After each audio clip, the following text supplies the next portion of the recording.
नजर सुर्खियों की ओर। महागठबंधन में सीएम फेस को लेकर विवाद, कांग्रेस ने तेजस्वी के खिलाफ दलित कार्ड खेला। बिहार में सियासी हलचल, सम्राट चौधरी के नेतृत्व पर हरियाणा सीएम का बयान, जेडीयू में खलबली। जीतन राम मांझी की नाराजगी, एनडीए में सीट शेयरिंग पर खटास, हम सेना की घोषणा। बिहार में खेलो इंडिया यूथ गेम्स की मेजबानी, खेलों के लिए नए अध्याय की शुरुआत। बिहार में प्रधानमंत्री आवास योजना की प्रतीक्षा सूची खत्म, 5.2 लाख अतिरिक्त आवास आवंटित।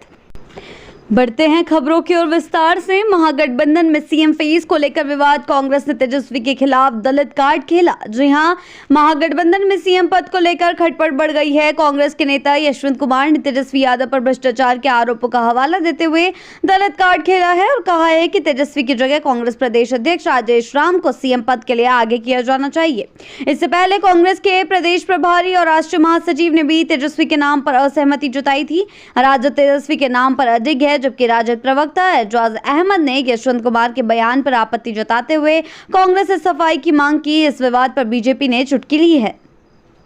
बढ़ते हैं अगली खबर की ओर। बिहार में सियासी हलचल, सम्राट चौधरी के नेतृत्व पर हरियाणा सीएम का बयान, जेडीयू में खलबली। जी हां, हरियाणा के मुख्यमंत्री नायाब सिंह सैनी के बिहार के डिप्टी सीएम सम्राट चौधरी पर दिए गए बयान ने सियासी पारा हाई कर दिया है। सैनी ने कहा था कि सम्राट चौधरी के नेतृत्व में बिहार में विजय पताका फहराया जाएगा और यह विजय का झंडा रुकना नहीं चाहिए। इस बयान के बाद जेडीयू में खलबली मच गई। केंद्रीय मंत्री और जेडीयू के वरिष्ठ नेता ललन सिंह ने पलटवार करते हुए कहा कि अमित शाह ने स्पष्ट किया है कि बिहार में चुनाव नीतीश कुमार के नेतृत्व में लड़ा जाएगा। अब बीजेपी भी इस बयान पर सफाई देने में जुटी हुई है। बढ़ते हैं अगली खबर की ओर। जीतन राम मांझी की नाराजगी, एनडीए में सीट शेयरिंग पर खटास, हम सेना की घोषणा। जी हां, एनडीए के घटक दल हिंदुस्तानी अवाम मोर्चा के संरक्षक और केंद्रीय मंत्री जीतन राम मांझी ने सीट शेयरिंग को लेकर नाराजगी जाहिर की है। मांझी ने बताया कि गृह मंत्री अमित शाह से हुई बातचीत के मुताबिक उनकी पार्टी को 2 लोकसभा और 1 राज्यसभा सीट देने की बात हुई थी, लेकिन उन्हें सिर्फ 1 लोकसभा सीट दी गई। इस नाराजगी के बीच मांझी ने जल्द हम सेना के गठन का ऐलान किया है, जिससे एनडीए में एक नई राजनीतिक हलचल मच गई है। बढ़ते हैं अगली खबर की ओर। बिहार में खेलो इंडिया यूथ गेम्स की मेजबानी, खेलों के लिए नए अध्याय की शुरुआत। जी हां, बिहार अब खेलों की दुनिया में नया मुकाम हासिल करने जा रहा है, क्योंकि राज्य में खेलो इंडिया यूथ गेम्स 2025 की मेजबानी हो रही है। इस महाकुंभ के लोगो और शुभंकर का कल सीएम नीतीश कुमार ने अनावरण किया, जिसमें केंद्रीय खेल मंत्री मनसुख मांडविया भी मौजूद रहे। कार्यक्रम में खेल सॉन्ग की शुरुआत और मशाल गौरव यात्रा रथ को हरी झंडी भी दिखाई गई। सीएम नीतीश ने कहा कि प्रधानमंत्री नरेंद्र मोदी 4 मई को पटना में इस आयोजन का उद्घाटन करेंगे। यह आयोजन बिहार में खेल संस्कृति को बढ़ावा देने और युवा खिलाड़ियों को राष्ट्रीय स्तर पर अपनी प्रतिभा दिखाने का बेहतरीन अवसर बनेगा। बढ़ते हैं अगली खबर की ओर। बिहार में प्रधानमंत्री आवास योजना की प्रतीक्षा सूची खत्म, 5.2 लाख अतिरिक्त आवास आवंटित। जी हां, बिहार में प्रधानमंत्री आवास योजना के तहत प्रतीक्षा सूची खत्म हो गई है। केंद्र ग्रामीण मंत्रालय ने वित्तीय वर्ष 2025-26 के लिए 5,20,742 अतिरिक्त आवास आवंटित किए हैं, जिसमें 2018 से लंबित प्रतीक्षा सूची अब लगभग समाप्त हो चुकी है। मुख्यमंत्री नीतीश कुमार की केंद्र सरकार से की गई मांग के बाद यह कदम उठाया गया। केंद्रीय मंत्री शिवराज सिंह चौहान ने मंत्री को पत्र भेजकर पूरी स्थिति से अवगत कराया। इस फैसले से राज्य में लाखों लाभार्थियों को अपना घर मिल सकेगा।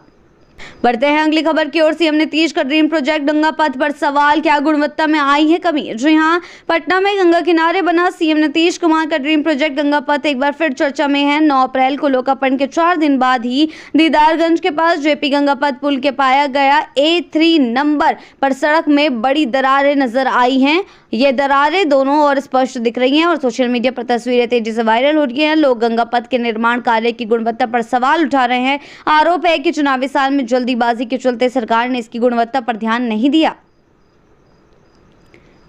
बढ़ते हैं अगली खबर की ओर। आरा में बाबा साहब की जयंती पर भव्य शोभा यात्रा, भगवा झंडे पर उनकी तस्वीर ने बढ़ाई चर्चा। जी हां, डॉक्टर भीमराव अंबेडकर की जयंती पर सोमवार को आरा शहर में भव्य शोभा यात्रा निकाली गई। अंबेडकर सेवा समिति के बैनर तले रमना मैदान स्थित बाबा साहेब की प्रतिमा से शुरू होकर ये यात्रा शहर भर में घूमी और पुनः उसी स्थान पर समाप्त हुई। इस दौरान शोभा यात्रा में भगवा झंडे पर बाबा साहब की तस्वीर लगी थी, जिसे लेकर शहर में चर्चाएं तेज हो गई है। यह आयोजन आरा में एक महत्वपूर्ण राजनीतिक और सामाजिक चर्चा का कारण बना है। अगली खबर की ओर, मुजफ्फरपुर में मुस्लिम समुदाय का बड़ा प्रदर्शन, वक्फ कानून के खिलाफ विरोध। जी हां, बाबा साहेब भीमराव अंबेडकर की जयंती के मौके पर मुजफ्फरपुर में मुस्लिम समुदाय ने वक्फ कानून के खिलाफ जोरदार प्रदर्शन किया। विभिन्न हिस्सों से जुलूस निकालते हुए सैकड़ों लोग जिला समाहरणालय पहुंचे, जहां उन्होंने बाबा साहेब की प्रतिमा पर माल्यार्पण कर उन्हें श्रद्धांजलि दी और वक्फ कानून के खिलाफ विरोध जताया। यह प्रदर्शन मुजफ्फरपुर में एक अहम राजनीतिक संदेश देने के रूप में सामने आया है। बढ़ते हैं अगली खबर की ओर। पटना के जेपी गंगा पुल पर दरार, पथ निर्माण मंत्री नितिन नवीन ने की जांच की घोषणा। जी हां, पटना में जेपी गंगा पुल में दरार की सूचना पर बिहार सरकार के पथ निर्माण मंत्री नितिन नवीन ने तुरंत जांच के आदेश दे दिए हैं। सोमवार को दरभंगा में एनडीए की बैठक में शामिल होते हुए मंत्री ने कहा कि उन्होंने इस मुद्दे को गंभीरता से लिया है और विभागीय अधिकारियों को त्वरित जांच के निर्देश दिए हैं। नितिन नवीन ने यह भी बताया कि दरभंगा से लौटने के बाद मंगलवार को वे स्वयं पुल का निरीक्षण करेंगे ताकि स्थिति का सही आकलन किया जा सके और आवश्यक कार्रवाई की जा सके। बढ़ते हैं अगली खबर की ओर। पुलिस को भी चकमा देने वाली मिनी शराब फैक्ट्री, लालगंज में पुलिस का बड़ा खुलासा। जी हां, वैशाली जिले के लालगंज थाना क्षेत्र के रसूलपुर गांव में पुलिस ने गुप्त सूचना के आधार पर मिनी शराब फैक्ट्री का पर्दाफाश किया। छापेमारी में भारी मात्रा में देशी शराब बनाने की केमिकल, खाली बोतलें, रैपर, एक पंचिंग मशीन और 2 कारें जब्त की गई। सबसे हैरान करने वाली बात यह रही कि पुलिस ने मौके से पुलिस लिखा हुआ नंबर प्लेट भी बरामद किया, जो इस अवैध कारोबार को और भी चौंकाने वाला बना देता है। बढ़ते हैं अगली खबर की ओर। तेजस्वी यादव का बड़ा संदेश, बाबा साहेब अम्बेडकर की जयंती पर संविधान की रक्षा का संकल्प। जी हां, नेता प्रतिपक्ष तेजस्वी यादव वैशाली के राघोपुर पहुंचे और बाबा साहेब भीमराव अम्बेडकर की जयंती समारोह में भाग लिया। उन्होंने कार्यक्रम के बाद स्थानीय नेता लगनदेव दास के घर सत्तू भी खाया। तेजस्वी ने कहा, बाबा साहेब ने इस देश का संविधान लिखा जो आज हम सब की पहचान है। राष्ट्रीय जनता दल ने तय किया है कि बिहार के हर पंचायत में उनकी जयंती मनाई जाएगी। हमें संकल्प लेना चाहिए कि हम संविधान की रक्षा करेंगे, क्योंकि संविधान है तो हम हैं और यही देश है। बढ़ते हैं अगली खबर की ओर। सहरसा जंक्शन को मिलेगा नया रूप, 18 करोड़ की लागत से नया स्टेशन भवन। जी हां, पूर्व मध्य रेलवे के अपर महाप्रबंधक अमरेंद्र कुमार सोमवार को सहरसा जंक्शन का निरीक्षण करने पहुंचे। उन्होंने अमृत भारत योजना के तहत 18 करोड़ की लागत से बन रहे नए स्टेशन भवन का जायजा लिया। अमरेंद्र कुमार ने बताया कि निर्माण कार्य मई तक पूरा हो जाएगा और उसके बाद उद्घाटन की तिथि तय की जाएगी। सहरसा जंक्शन के विकास से यात्रियों को मिलेगा एक नया और आधुनिक अनुभव।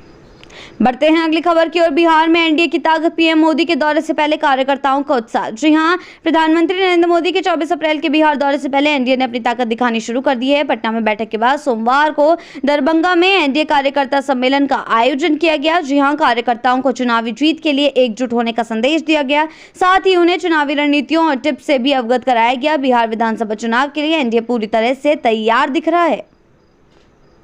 बढ़ते हैं अगली खबर की ओर। नित्यानंद राय का हमला, पीएम मोदी के भागीरथ प्रयासों से बिहार में विकास। जी हां, केंद्रीय गृह राज्य मंत्री नित्यानंद राय ने समस्तीपुर में विपक्ष पर निशाना साधते हुए कहा कि पीएम मोदी के भागीरथ प्रयासों से बिहार और देश में विकास की गंगा बह रही है। उन्होंने आरोप लगाया कि विपक्ष विकास से घबराया हुआ है और उनका ध्यान जातिवाद, भ्रष्टाचार और अपराधियों को संरक्षण देने पर है। राय ने बिहार में सुशासन और विकास की तारीफ की। बढ़ते हैं आखिरी खबर की ओर। भू माफिया की बड़ी हरकत, खगड़िया नगर थाना के पास सरकारी जमीन पर अवैध निर्माण। जी हां, खगड़िया जिले के नगर थाना के पास पिछले 2 दिनों से भू माफिया सरकारी जमीन पर अवैध निर्माण कर रहे हैं। यह सब थाना से महज 200 मीटर की दूरी पर हो रहा है, लेकिन स्थानीय पुलिस की ओर से कार्रवाई नहीं हो रही है। बार बार शिकायतों के बावजूद थाना अध्यक्ष राकेश कुमार ने इस मामले पर चुप्पी साधी है। अब स्थानीय लोग सवाल उठा रहे हैं कि क्या प्रशासनिक लापरवाही के चलते ये अवैध कब्जे हो रहे हैं, क्या होगी पुलिस की कार्रवाई? ये सवाल है जो खगड़िया में चर्चा का विषय बने हुए हैं। बिहार की ऐसी ही ताजा बड़ी खबरों के लिए जुड़े रहें आर्यभट्ट टाइम्स के साथ ही चैनल को सब्सक्राइब करना ना भूलें और हमारी फेसबुक और वेबसाइट के साथ भी जरूर